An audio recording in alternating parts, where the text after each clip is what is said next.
السلام علیکم ملګرو. مولانا بجلیګر رحمت الله علیه وفات شوی دی، خو پی ټی آی والا په خپل ایډیټینګ کې د عمران خان د یهودو ایجنټ په همدردی کې هغه باندې دغه په یو بیان دی چې هغه ریل ممرا پیدا کړی دی او د یوتیانو دا پیکم درته غوم، خو یوتیانو ته یو پیغام ورکوم چې ګوره دا نه دی، دا 2023 دی.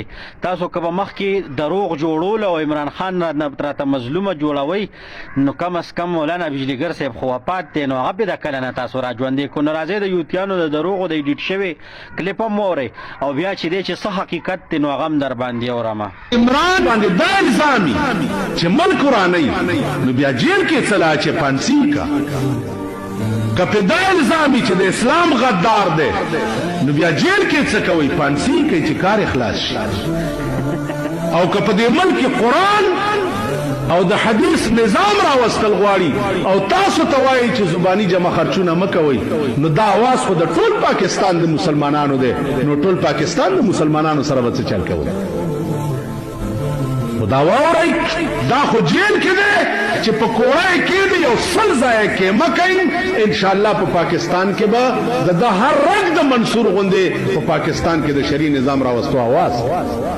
انا لله و انا الیه راجعون. دا خنزیر انسان دا خو چې دی دا خو هغې رالیږلې د دې دپاره د یهودیانو او په دې میشن دپاره یې رالیږلې چې دنه مونږ خپل کار په پاکستان کې والو، خپل لغړ تغذیب پې غور کړو.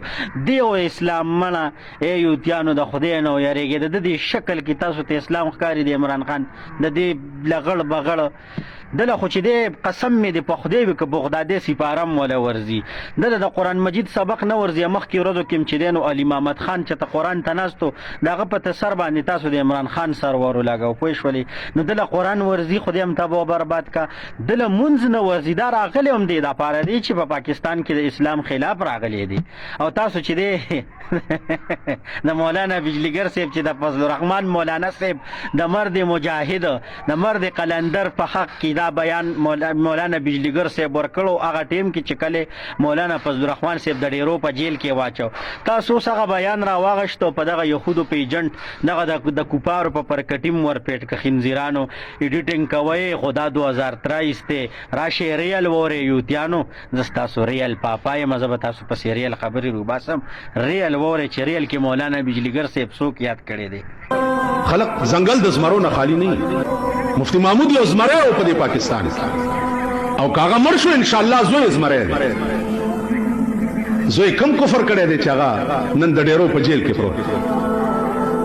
افسوس افسوس چې مفتی محمود مړو نو زه په جنازه کې هم نو زمونږ د ملک ټول سربراهانو او په ځان دې صدر مملکت د مفتی صاحب جنازه په اوږه کړې وه او تر ډیرې پورې دوی په اوږه وړې وه.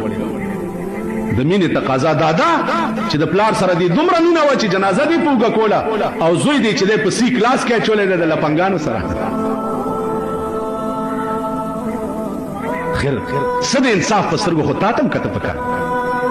که د مفتی محمود زوی باندې دا الزامي چې ملک ورانوي نو بیا جیل کې څلا چې پانسي کا. که په دا الزامي چې د اسلام غدار دی نو بیا جیل کې څه کوي؟ پانسي کوي چې کار اخلاص شي. او که په دې ملک قرآن او د حدیث نظام راوستل غواړي او تاسو ته وایي چې زبانی جمع خرچونه مه کوئ، نو دا اواز خو د ټول پاکستان د مسلمانانو دی، نو ټول پاکستان د مسلمانانو سره به څه چل کوي؟